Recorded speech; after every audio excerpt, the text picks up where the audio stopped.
जय हिंद दोस्तों, यदि आप फौजी हैं, यदि आप समाज का भला चाहते हो, तो यदि आप नेता बनना चाहते हो, उससे पहले आपने गुंडा बनना होगा, मवाली बनना होगा। झूठे केस आपके ऊपर लगेंगे, आपको जेल जाना पड़ेगा।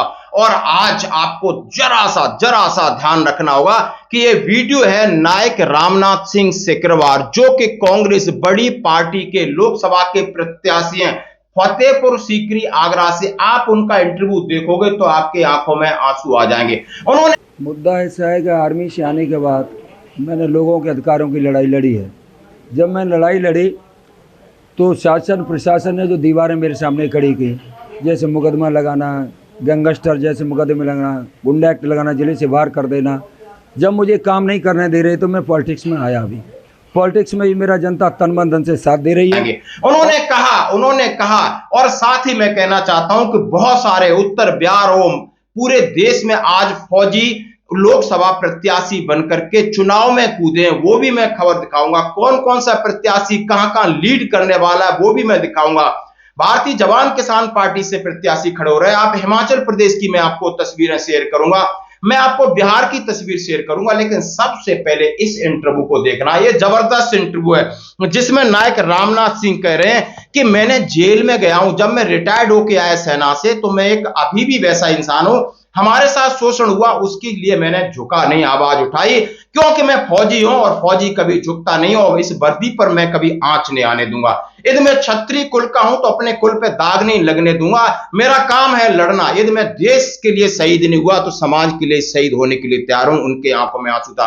जिस दिन मैं सांसद बन गया, दिखाऊंगा कि सांसद होता क्या है। यानी मैं गरीब हूं, मैं फटी हुई पैंट और साइकिल पर चला हूं। सेना में मैंने जितना नायक एक जवान रैंक से आया हूं और लगातार इस सिस्टम से लड़ रहा हूं। सिस्टम ने हमें जेल भेजा, हमें कई धाराएं लगाई कि आपने सरकारी कामों में हस्तक्षेप किया है, हमें गुंडा एक्ट लगाए, सब कुछ किया। लेकिन जब मैंने राजनीतिक पार्टी पकड़ी और आज मैं इस मुकाम पर हूं कि मुझे आपका सहयोग चाहिए। आप देख सकते हो उनसे जब एक रिपोर्टर पूछता है कि उन्होंने कहा है कि मैं शिक्षा को, स्वास्थ्य को सब सुधारूंगा, उससे पहले मैं गुड गवर्नेंस देने की कोशिश।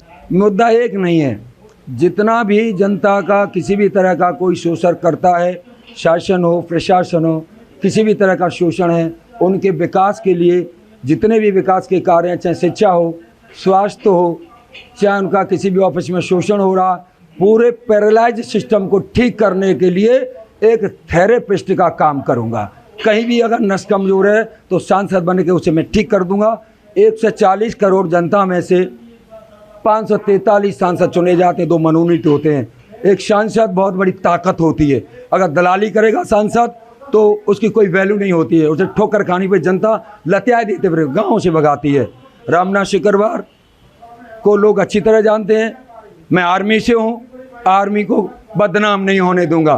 करूंगा जहां पर तानाशाही और शोषण है, जहां पर भ्रष्टाचार है, वहां मैं गर्दन पकड़ूंगा, मैं उनकी नस पकड़ूंगा और दिखा दूंगा कि एक फौजी की ताकत क्या होती है। मुझे बड़े महल नहीं चाहिए, मुझे बड़ा कुछ नहीं चाहिए, मैं बहुत सिंपल हूं, इसी तरीके से जी रहा हूं, इसी तरीके से राजनीति कर रहा हूं। लेकिन उन्होंने कहा है कि रामनाथ सिंह, और मैं आर्मी को कभी बदनाम नहीं होने दूंगा, इस वर्दी पर कभी दाग नहीं लगे दूंगा।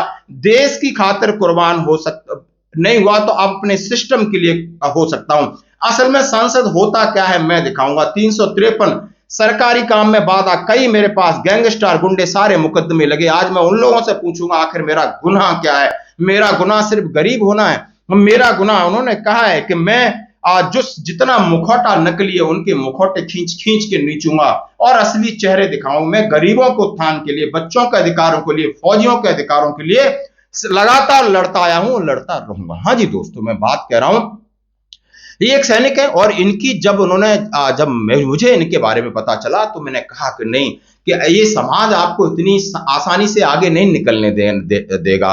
चाहे रविंद्र फौजी सीकर से खड़ा हो रहा है, उनके पीछे भी बहुत सारी कंट्रोवर्सी है।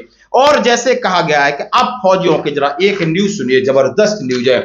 उत्तर बिहार के कई सीटों पर चुनावी रण में उतरेंगे पूर्व सैनिक। वन रैंक वन पेंशन की विसंगति को दूर करना, हर जिले में पूर्व सैनिकों के लिए रेस्ट हाउस, पोलिंग क्लिनिक में बेहतर सुविधा, देश में उन्हें व्यवसाय को शिक्षण, अस्पतालों की सुविधा और सरकारी नौकरियों में पूर्व सैनिकों का आरक्षण, वीर नारियों आश्रितों को नौकरी में आरक्षण, शहीदों को पूरा सम्मान। और ये है उत्तर बिहार की एक न्यूज है। लोकसभा चुनाव में उत्तर बिहार की आधा दर्जन सीटों पर चुनाव मैदान में पूर्व सैनिक उतरेंगे।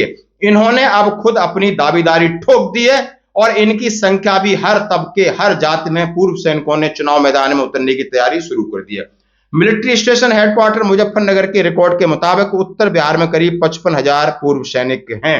यानी आप देख सकते हो कि पूर्व सैनिक का है सीधा सीधा वैशाली, वाल्मीकि नगर, सीतामढ़ी, जहां जहां पर हैं 2 लाख से अधिक होगी इनकी संख्या। जो भी है दोस्तों, अंजाम कुछ भी हो लेकिन आगाज जबरदस्त है। अभी आप हिमाचल प्रदेश में देखिए बालकराम शर्मा साहब क्या कह रहे हैं। उसमें हमें कोई भी ऐसा पहाड़ नहीं लगता है कि हम उसको नहीं पार कर पाएंगे।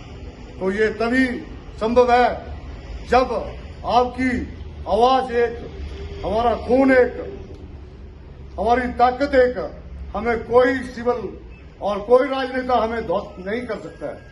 वहां पर वीर सिंह चौहान साहब भी हैं, वहां पर भी हिमाचल से कैंडिडेट अपना भारतीय जवान किसान पार्टी के खड़े हो रहे हैं और उन्होंने कहा है हमारे मुद्दे न भारतीय जनता पार्टी मान रही, न हमें कांग्रेस तवज्जो दे रही, न आज समाज तवज्जो दे रहा।